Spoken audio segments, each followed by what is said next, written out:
तो भी सुन रहे हैं, समय निकाल करके सुन लीजिए, नहीं तो अगर अभी नहीं सुनिएगा तो बाद में काफी पछताना पड़ेगा। आपको बताते कि आप ये सोच रहे होंगे कि बिहार सरकार के द्वारा ये जो सर्वे करा रहा है वो आपके डाटा को अपडेट करने के लिए, लेकिन आपको आपके डाटा तो तभी अपडेट होगा ना जब पहले सरकार का डाटा अपडेट होगा, तभी आपका अपडेट होगा। अभी उनके मंत्री महोदय ने कहा कि बिहार सरकार का 50,000 एकड़ जमीन खो गया है। कितना? 50,000 एकड़, और उसी को खोजने के लिए ये सर्वे करवा रहे हैं। अब एक बात बताइए, जिनके पास पुराना खतियान नहीं है, पुराना केवाला नहीं है, इसका मतलब आप जमीन साबित नहीं कर पाइएगा, तो आपके जमीन को किसका माना जाएगा? जोर से बोलिए आप लोग, किसका माना जाएगा? सरकार का माना जाएगा।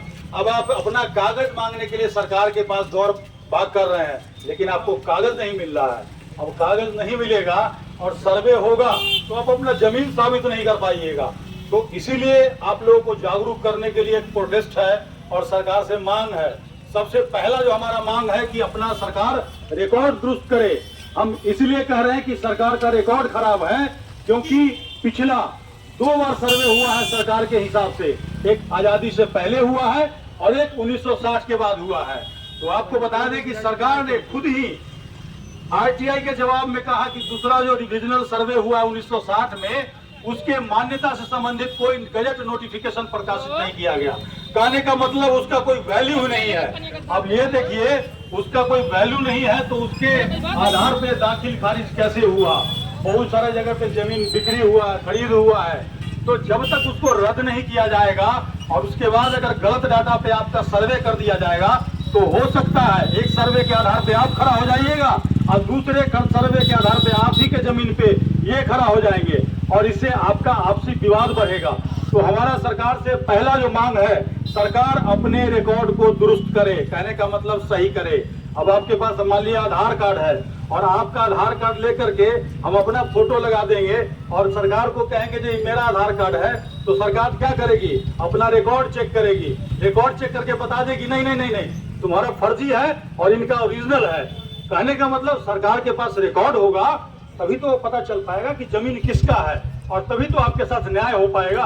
अब सरकार के पास रिकॉर्ड ही नहीं रहेगा तो 5 आदमी अगर दावा कर देता है कि ये जमीन हमारा है तो सरकार क्या करेगा? सरकार का जो अधिकारी यहाँ चोरवा सब बैठा हुआ है, जो पैसा देगा उसके नाम से कर देगा। क्योंकि आपका जो ये सर्वे होने वाला है उसका स्टेप हम बता देते हैं। आपको अभी फॉर्म भरवा रहा है, कह रहा है कागज की जरूरत नहीं है। सही बात है, अभी कागज की जरूरत नहीं है, लेकिन उस फॉर्म को भरने के लिए कागज तो चाहिए।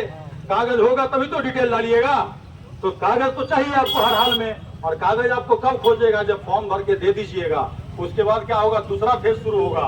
उसमें क्या होगा? अधिकारी आएगा, आपका आरी झुरी चेक करेगा, आपका दखल चेक करेगा। उसके बाद क्या करेगा?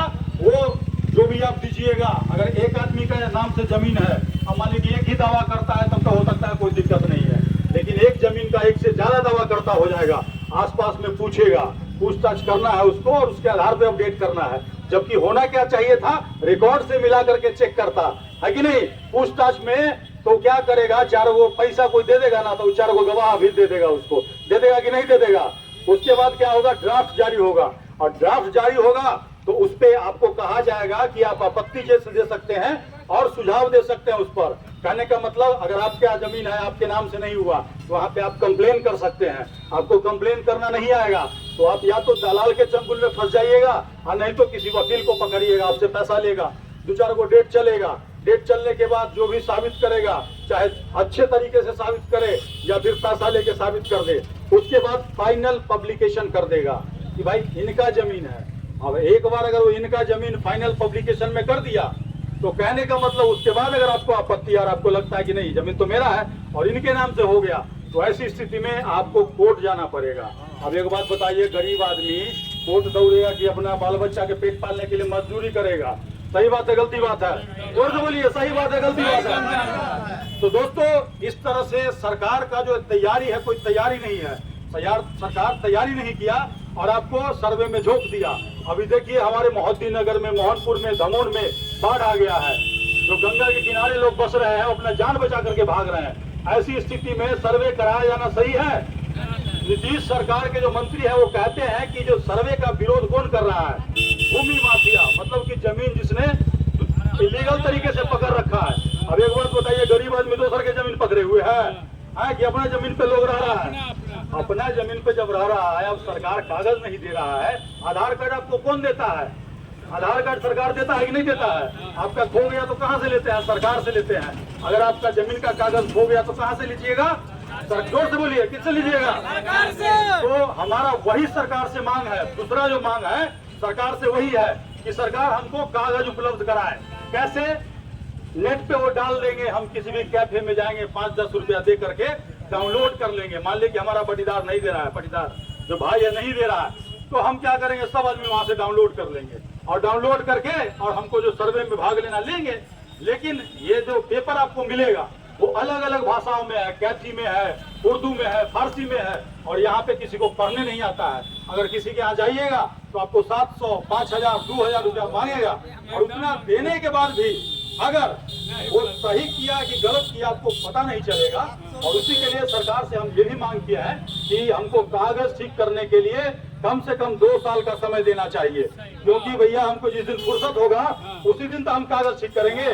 कि उसके चक्कर में हम दरभंगा जाकर काम धाम छोड़ देंगे तो हमारा बाल बच्चा क्या खाएगा? बहुत सारा आदमी ऐसा है जो कि दिल्ली कमा रहा है, पंजाब कमा रहा है, मुंबई कमा रहा है, कोई जाकर के सऊदी में नौकरी कर रहा है, कोई आर्मी में है। तो आर्मी वाला तो ऐसे तक किसी को छुट्टी देगा नहीं, उसके माता पिता है, बुजुर्ग हैं, गांव में रह रहे हैं। अब एक बार आप झोंक दीजिएगा सर्वे में तो लोग कहाँ अफरा तफरी मचेगा कि नहीं मचेगा? और अफरा तफरी में अगर सर्वे किया और इसका जमीन उसके नाम कर दिया तो आपस में वाद विवाद होगा, तो शांति भंग होगा कि नहीं होगा? इस पर सरकार को संज्ञान लेना चाहिए। और हमने 2 साल का समय इसीलिए मांगा है, और इसीलिए हम लोगों ने सरकार को अनुमंडलाधिकारी महोदय के माध्यम से जो ज्ञापन है वो हम देंगे। अल्टीमेटम हमने दिया, सुन लीजिए थोड़ा सा। अभी सरकार को अल्टीमेटम दिया तो सरकार आंदोलन को कमजोर करने के लिए कल मंत्री ने घोषणा किया कि हम 3 महीना के लिए बढ़ाते हैं। हम मांग कितना दिन के लिए रहे हैं? 2 साल के लिए। अब 3 महीना के बढ़ाने से नहीं होगा ना। जब तक आप हमको कागज नहीं दीजिएगा तो 6 साल के लिए भी बढ़ा दीजिएगा तो कोई उससे हम फर्क नहीं पड़ेगा। तो सबसे पहले हमको तो कागज मिलना चाहिए, और कागज मिल भी जाए तो आपके पास रिकॉर्ड होना चाहिए कि ये वाला जो है खतियान किसका है। आपके पास रहेगा तभी ना मिलाइएगा। ये अगल बगल से पूछताछ करके कहीं जमीन का रिकॉर्ड मिलता है? बताइए, जो ऐसा नियम बता रहा है वो पागल अधिकारी है कि नहीं है? तो इसी के लिए हम मांग कर रहे हैं। और कल यहाँ पर 11 बजे हम सभी लोग जमा होंगे, जितने भी ग्रामीण हैं। क्योंकि एक बात बता देते हैं, आप लोग जो भी हैं, कोई हो सकता है किसी का पैसा होगा, कल को कोर्ट कचहरी से भी लड़ लीजिएगा। लेकिन एक बात बताइए, बिना मतलब का कोर्ट कचहरी कौन जाना चाहेगा? तो इसीलिए हम सभी लोगों को मिल करके शांतिपूर्ण तरीका से लाइन बना करके यहाँ से इनकलाब जिंदाबाद, नीतीश सरकार मुर्दाबाद करते हुए अनुमंडल पर जाना है। वहाँ पे हम एक पब्लिक पिटीशन बनाए हुए हैं, उस पे सभी लोग साइन करेंगे। जो हमारा मांग है इस पे लिखा हुआ है, पर्ची भी ले लीजिए जिन लोगों ने नहीं लिया है, और वो सरकार तक भेजेंगे।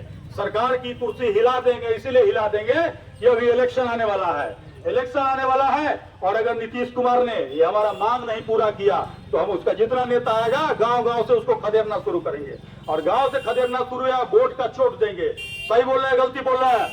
सही बोल रहे हैं, गलती बोल रहा है? जिंदाबाद। इसी के साथ दोस्तों, अभी हम आपके सामने नीतीश कुमार जी का विरोध स्वरूप पुतला दान करेंगे। अविनाश भाई कहाँ गए? अविनाश भाई